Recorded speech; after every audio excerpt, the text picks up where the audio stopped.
everyone, and welcome to the Cyber Minute, brought to you by the CyberSecurity Study Guide, aka the CyberSecStudy. You can find content on CISSP study material, CISSP bootcamp study material on our website at www.cybersecstudy.com. My name's Donald Parker.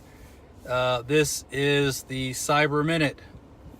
So this is something I've been wanting to do for quite a while now, and I just keep putting it off and trying to think of a way to squeeze it in. I've got kids at home making noise. They're home for the summer, so they're up all day and night, it seems, and I just couldn't find the time.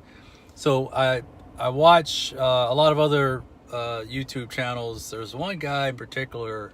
I'm a fan of Formula One racing.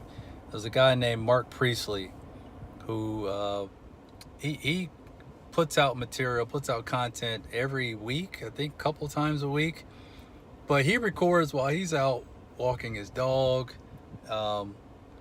He's out riding his electric skateboard in different cities all around the world, and it just seemed like a great way. It seemed unscripted, more natural, but a good way to squeeze in and maximize time. Get some work done while you're commuting, while you're doing other things. So decided to put together this segment called the Cyber Minute. So every week we'll produce material, content from the CISSP study material and other sources, but really geared towards not just helping folks prepare to pass the exam, but also just helpful information that folks who are in cybersecurity roles or folks that are looking to get into cybersecurity, things that can help you in your day-to-day job. So the first topic we have for today is risk. Risk is at the core of everything we do in this field. Everything we do should be the result of a risk assessment. Now, I've been in this field for,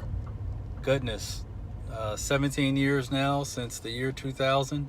And, from my perspective, what I've seen, what I've observed, we're not doing risk assessments. We're not doing it correctly anyway.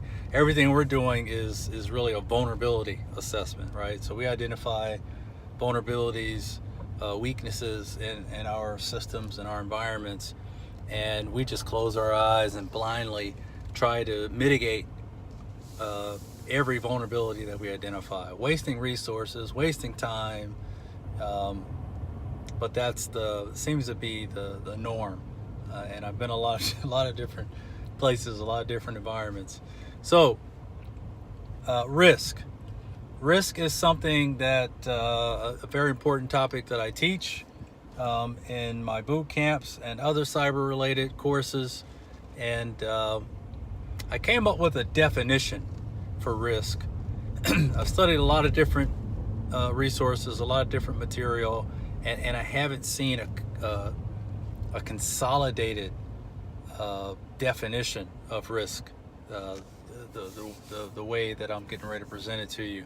And with this definition of risk, I believe that it sits at the core of any risk assessment, risk management methodology. Every single risk assessment, risk management methodology should have this definition at its core. So you can build any type of risk management program based off of this definition. And I just haven't seen it expressed this way anywhere else. So my definition of risk is the likelihood versus the impact of a threat exposing a vulnerability. And those are four components of risk: likelihood, impact, threat, vulnerability. So with those terms, let's just break those down a little bit and and so I can explain my thought process a little bit here. So if we look at the first two, well, the second two terms really, likelihood, threat, likelihood, impact, threat, vulnerability. Let's look at threat and vulnerability. If you have a threat in your environment, but you don't have a vulnerability, then you don't have a risk. Vice versa, if you have a vulnerability but no threat, again, you don't have a risk. So in most of the places I've been, we identify vulnerabilities and we immediately start mitigating. We don't identify a threat to associate to that vulnerability. We don't assess the risk so that we can prioritize it and allocate resources appropriately. We just identify vulnerabilities, close our eyes, and start throwing money and resources at it. So again, with those four components of risk, you don't have a risk unless you have both a threat and a vulnerability. If you just have one, you don't need to do a risk assessment. You don't need to mitigate. You don't need to allocate resources and start throwing money and people at trying to minimize or mitigate the risk. So the first two terms from our definition, likelihood and impact, once you have identified both a threat and a vulnerability in your environment, then you need to assess the likelihood of that threat overcoming the vulnerability and the impact of that threat overcoming the vulnerability. And typically what I do, if I'm a cybersecurity practitioner or a risk manager in a new environment, first thing I'm going to do when I get there is I want to know what all of our assets are, right? People, equipment, whether it's computer equipment or physical resources, anything we have that has a monetary value, I want a list of all those items. I then want to identify if there are any vulnerabilities to those resources. And then in a separate column, what are the threats to those vulnerabilities? If there are no threats, then again, you don't have a risk. If you just have a vulnerability, you don't have a risk. So once you've identified both a threat and a vulnerability, then you need to assess it. Then you need to look at what's the likelihood of the threat overcoming the vulnerability and what's the impact if that threat overcame the vulnerability.